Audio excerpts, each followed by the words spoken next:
नेहमी सर्वसामान्य कुटुंबातल्या तरुणांना संधी देण्याचा प्रयत्न केला आणि अमित भाऊ हे त्याचं रूप आहे. मनापासूनचं अभिनंदन अमित भाऊंचं करतो, तुमच्या सगळ्या येणेरकरांचं करतो. तुम्ही एक चांगलं नेतृत्व निवडून दिलं आणि मगाशी मी 2 प्रतिक्रिया ऐकल्या की ह्या इलेक्शन मध्ये उपसभापती पदाला एक चांगलं व्यक्तिमत्व त्याच्यावर बसलंय. इथून माग फक्त बाहुल्या सोय म्हणून, पण ह्या वेळेस मात्र निश्चित स्वरूपात ह्या प्रतिक्रिया जनतेच्या होत्या आणि जनतेच्या प्रतिक्रिया यायला खरं तर सर्वसामान्य लोकांमध्ये जाऊन काम करावं लागतं, त्यावेळेस त्या प्रतिक्रिया येत असतात.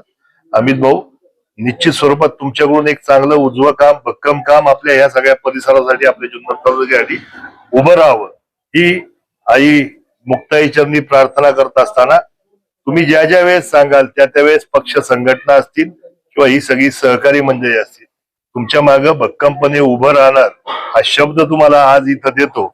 भले वेळ काही असो, प्रसंग काही असो, चांगला असो वाईट असो, शिवसेना पक्षाची काम करायची पद्धतच ही आहे की सर्वसामान्य म्हणजे एकदा हातात हात घातला की मग वेळ काय कोणती असो. अमोलला माहिती आहे, अमोलच्या माध्यमातून अनेक वर्ष मैत्रीचे संबंध आपण सगळ्यांनी पाहिलेत, प्रस्थापित केलेत आणि अनेक वर्ष आम्ही एकत्रितही काम केलं. परंतु पक्ष पार्टी हे वेगळे जरी असले तरी सुद्धा एकदा गळ्यात हात घातला की काम आपण एकत्रित केलं पाहिजे, कारण आपण सर्वसामान्य लोक सगळी आपल्या तालुक्यातलीच आहेत.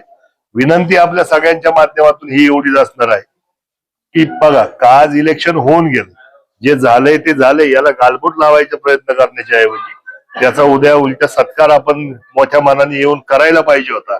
अर्थात ते न करता आपण वेगळ्या पद्धतीने जर काम करू लागलो तर निश्चित स्वरूपात काम सगळ्यांना करता येतं. फक्त विनंती ही आहे की याला कोणत्याही स्वरूपाचं गालबोट न लागता ते व्हावं. मनापासून अमित भाऊ तुमचं अभिनंदन करतो आणि ही ग्वाही, ही खात्री तुम्हाला देतो की आपल्या माध्यमातून निश्चित स्वरूपात उजवं काम होईल.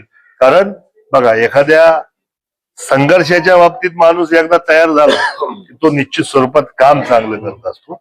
अमित भाऊ, हे सगळ्या गोष्टी हा संघर्ष आहे आणि संघर्षातून तावून सुरागून निघालं की नेतृत्व तयार होत असतं. तुमच्या माध्यमातून व्हावं ही विनंती करतो पुन्हा एकदा आपल्या सगळ्या येणेरकरांचं. अमित भाऊंसारखं एक चांगलं व्यक्तिमत्व आपण निवडून दिलं त्याबद्दल मनापासूनचं अभिनंदन करतो. अमित भाऊ, तुम्हाला मनापासूनच्या शुभेच्छा व्यक्त करतो आणि सगळ्याच आज येणेरकरांनी इथं बोलून करता आम्ही सत्कार त्यांचा करायला, परंतु तुम्ही आमचा सत्कार केला त्याबद्दल मनापासूनचे आभार व्यक्त करतो. आज शरददादा खरं तर इलेक्शनसाठी थांबले होते, त्यामुळे इकडे येता आलं नाही त्यांना, कारण उद्या सकाळीच परत हाऊस चालू आहे आणि अधिवेशन चालू आहे आणि त्या माध्यमातून ते तिकडे रवाना झाले. शनिवार रविवार इकडे आल्यानंतर मात्र ते निश्चित स्वरूपात अमित भाऊ येऊन भेटणार आहे. मी मनापासूनच पुन्हा एकदा अभिनंदन करतो. थांबतो. जय हिंद, जय महाराष्ट्र.